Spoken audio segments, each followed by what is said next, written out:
정저우시 터널 사고가 당초 알려진 것보다 훨씬 심각합니다. 터널 길이가 4.9km라고 하는데요.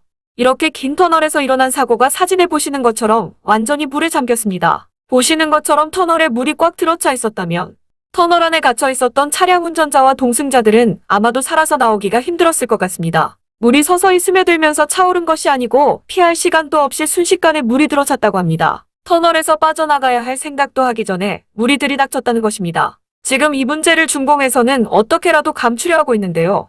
이미 세계적으로 뉴스거리가 되어 외신에서도 집중적으로 다루고 있습니다. 이와 같은 사고는 완전한 인재 중의 인재라고 볼 수 있습니다. 자그마치 4.9km나 되는 긴 터널인데도 물이 갑자기 들어찬 이유는 배수로 시설이 정상적으로 작동하지 않은 것이 아닌가 생각됩니다. 터널 상황을 보니 비상구 같은 시설도 있었을 텐데 말입니다. 처음 사고 당시 중공당국의 발표로는 사망자가 정저우시 전체에서 12명이 나왔다고 했는데요. 그런데 며칠 전부터 이상한 소문이 들리기 시작했습니다. 사망자가 아무리 적어도 5,000명 이상 될 것이다 라는 이야기가 돌고 있고 9,000명 이상 나는 소문도 들리고 있는데요.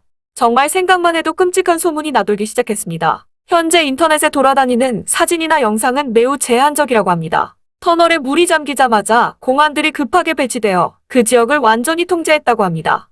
사진도 촬영할 수 없었고 구조활동을 도와줄 수 없었다고 합니다. 터널 안에서 견인되어 나온 침수 차량을 무려 4,000여 대 이상이라고 합니다. 차 한 대에 한 명씩만 타고 있었어도 4,000명 이상이 희생됐다는 이야기입니다. 그런데 터널 안에는 대중교통인 버스도 있었다고 하는 것입니다. 정저우 터널은 왕복 6차선으로 알려져 있고요. 터널 길이가 4.9km라 하고 차 한 대당 평균 길이가 5m라고 예상을 해도 약 6,000여 대의 차량이 터널에 갇혀 있었다는 계산이 나옵니다.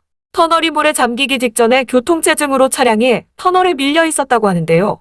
그러니까 터널 안에 차량이 꽉 들어차 있었던 것입니다. 몇 개 안 되는 영상들을 통해서 자세히 살펴보니 밤새도록 시신을 이송하고도 모자라서 다음 날에도 계속해서 시신을 운구를 하고 있는 상태입니다. 보면 볼수록 안타까운 현실인데요. 지금 같은 사고가 이번 한 번으로 끝나지 않을 것이라는 의견이 지배적이라 앞으로 벌어지는 일들이 매우 우려스럽고 걱정스럽기만 합니다. 이미 상하이는 태풍 영향권에 있습니다. 태풍이 오기가 무섭게 벌써 상하이 도로들이 침수가 되어 물난리가 시작되었는데요. 앞으로 상하이는 이번 태풍에 또 어떤 피해가 발생하게 될까요?